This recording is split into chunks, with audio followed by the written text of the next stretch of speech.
At just after nightfall, dozens of Ukrainian drones slide in at wave-top height toward the Kerch Bridge, closing on the single most defended structure in this entire war. On the approaches, 4 S-400 batteries hold the long-range picture. 2 Pantsir systems sit mounted directly on the bridge towers themselves. Mobile hunters patrol both shorelines, never parking in the same spot twice. On paper, this is the hardest target in Russia's entire air defense network to reach. What none of those crews know yet is that tonight was never really about the bridge. Tonight, they are the target. They were always the target.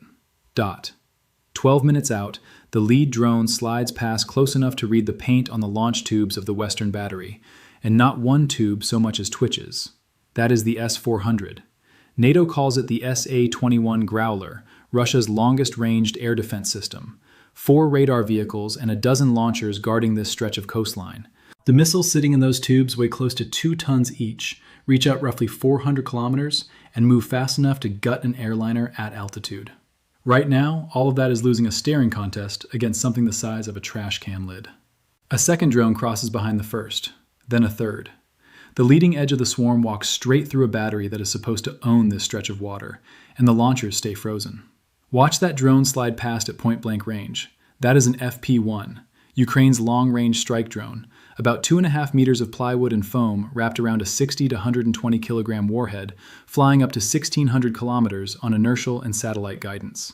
Inertial guidance means the drone tracks its own turns and speed like a blindfolded sailor keeping a running count. Nothing to jam there. Satellite guidance means it is flying to a GPS pin, the same technology that drops a marker on a map on your phone. All of that returns about as much radar energy as a trash can lid. A fighter jet hands that S-400 antenna several square meters to lock onto. This drone hands it a fraction of one, buried inside the clutter of the waves. That same antenna can pick out a house from 400 kilometers away, but point it at this sliver of plywood skimming the water, and it goes almost blind until the thing is nearly on top of it. Same radar, same eyes. The target just got small, and small is the entire point. There's a second trick working for the drones here too, and it isn't electronic at all. It's the shape of the planet. Radar travels in a straight line, and the Earth curves away underneath it, so anything flying low enough slips beneath the horizon the beam can actually reach. A drone at wave height sits inside that shadow until it is only a few kilometers out, and by then, this fight is already happening at knife range. Billions of dollars of radar engineering, beaten by a hobby shop shopping list and the curvature of the planet. Behind that silent battery, a crew stares up at a sky their radar swears is empty. 3 years into a drone war, nobody on this coast actually believes that anymore. They just can't do anything about it. A drone went down minutes ago on an exact bearing, and the Western radar swept that line clean, logged it as dead, and moved on. Now its wingman flies the same line untouched, straight into the blind spot that last kill just proved was there. The crew locks onto a single point and fires. 1 contact drops, a clean kill, and the second drone rides that exact same bearing clean from start to finish, never flagged once as a target of its own. Here's why.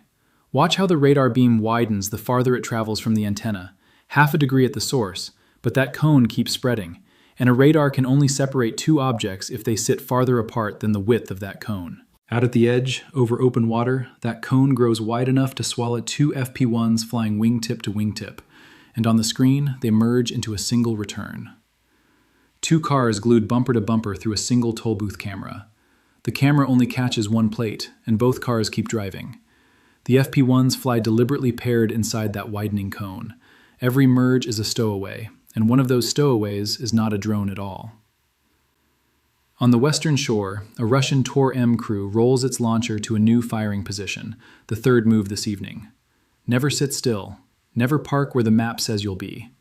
That discipline has kept this crew alive for 3 years, and what they cannot know is that the swarm filling their sector was never built to slip past their weapons.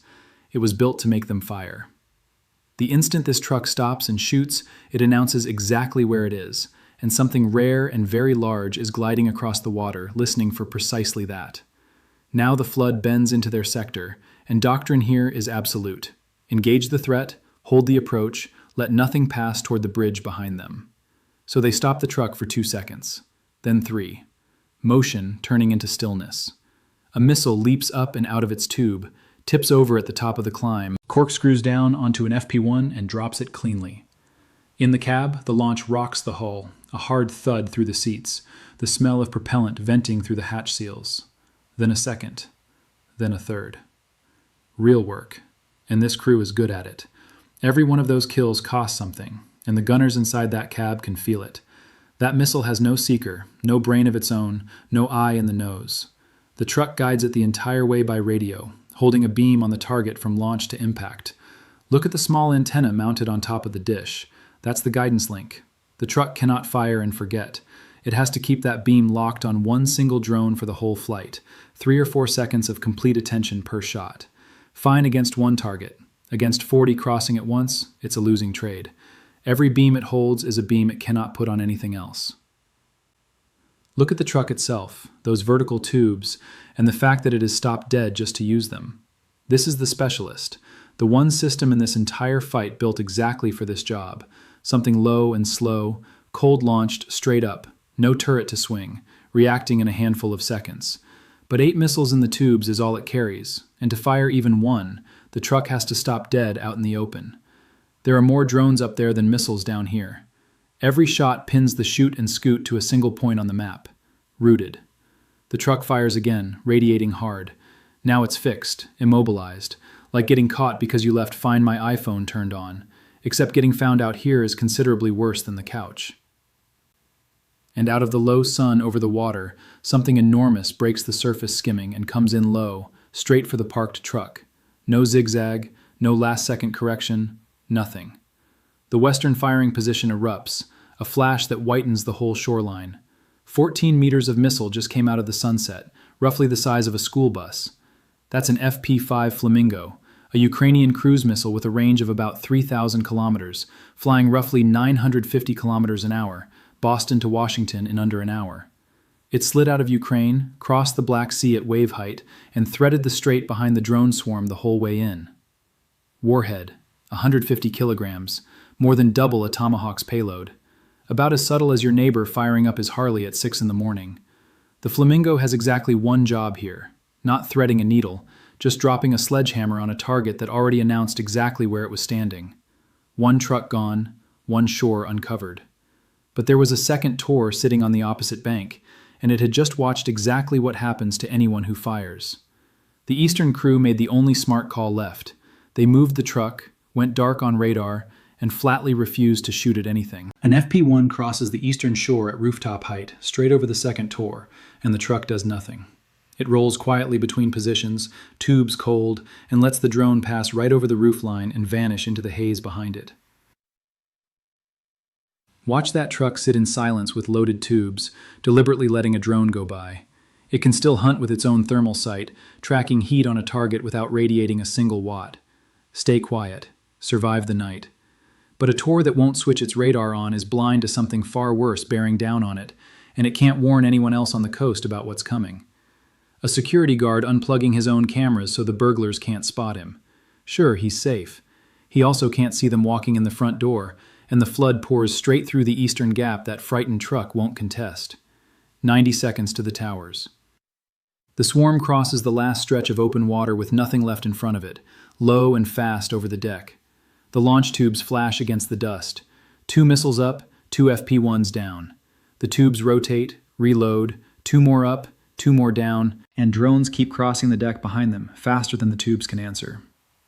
So the tally over the water keeps climbing, no matter how fast that mast fires. Here's what this crew still can't see. The swarm isn't trying to get past this tower. The tower is the target. And every drone it burns a missile on is a drone doing its job. That's a Pantsir S-1, NATO designation SA-22 Greyhound, Russia's answer to the drone problem. Packed into a single truck, twin 30mm cannons for anything close, 12 radio command missiles for anything farther out, each carrying a 20-kilogram proximity-fused warhead out to 20 kilometers at 1,300 meters a second, roughly the distance from downtown Chicago to O'Hare, covered in under 16 seconds, plus its own radar bolted to the same chassis to find them all.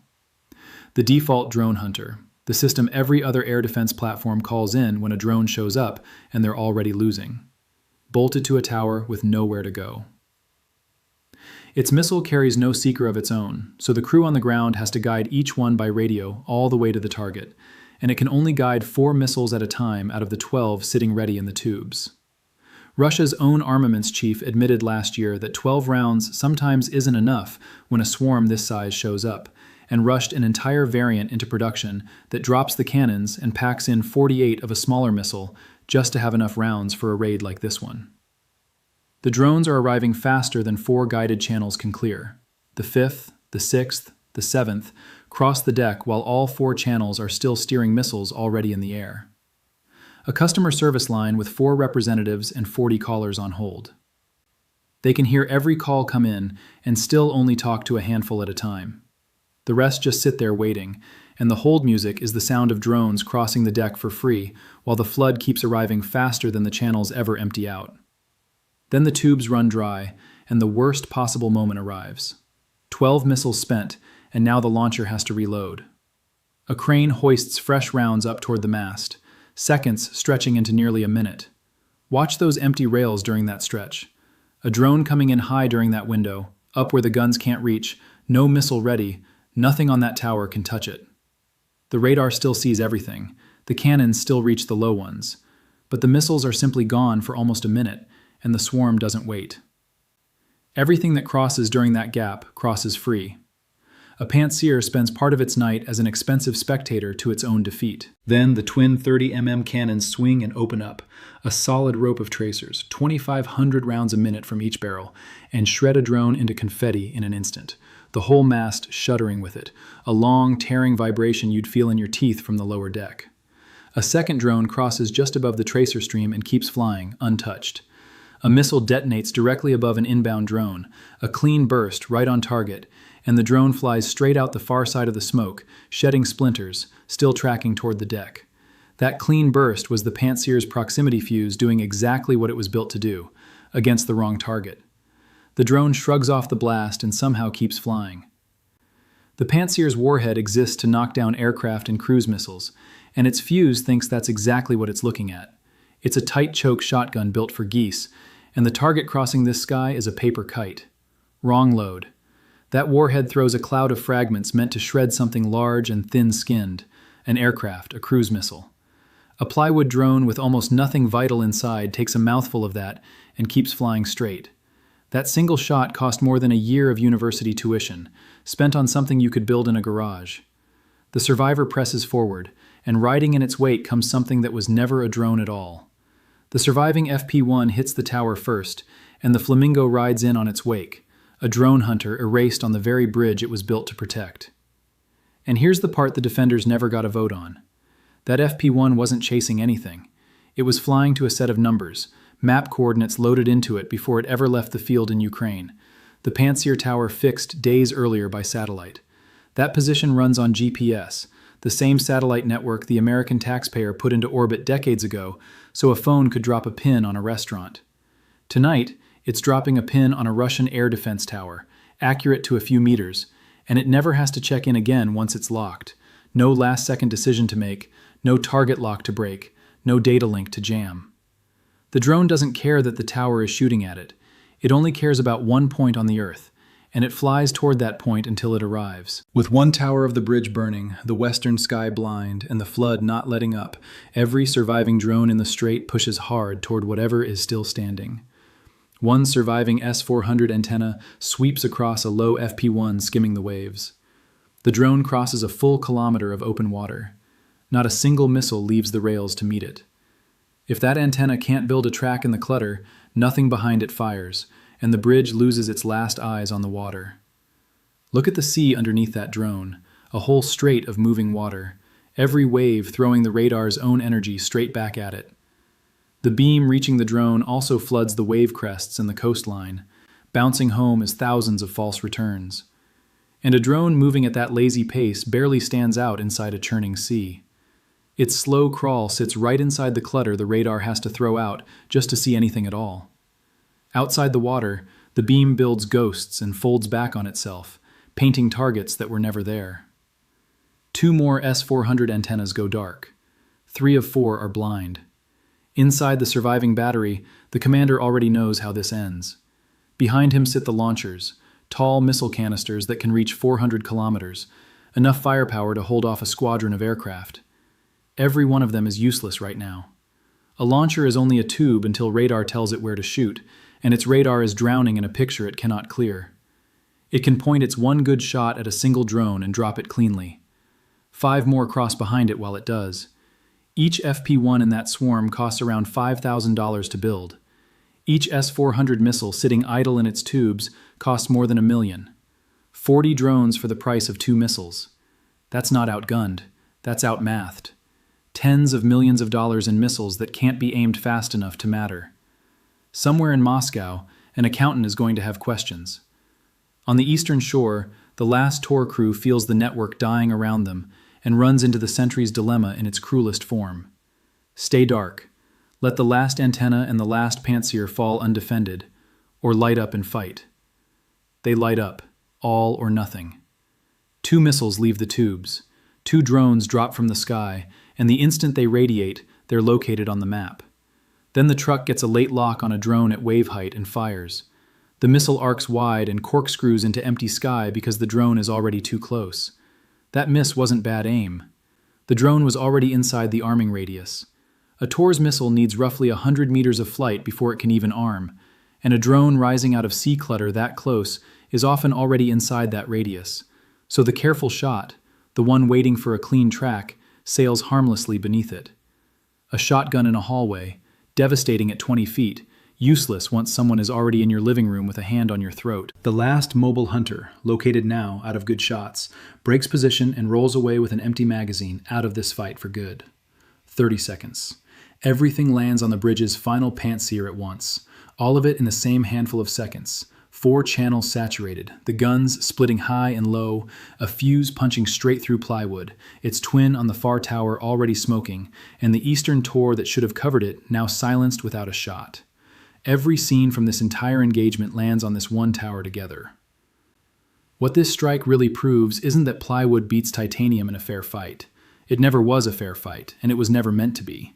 The whole design here is asymmetry on purpose, cheap decoys drawing the expensive system's one advantage, its radar discipline, out into the open, and then letting a single heavyweight shot land on exactly the position that discipline just gave away.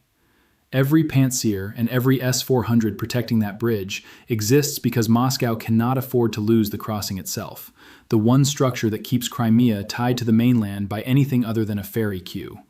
That is what tonight actually cost them, not just hardware sitting in tubes, but the illusion that the most heavily defended stretch of coastline in this entire war was still, in any meaningful sense, D.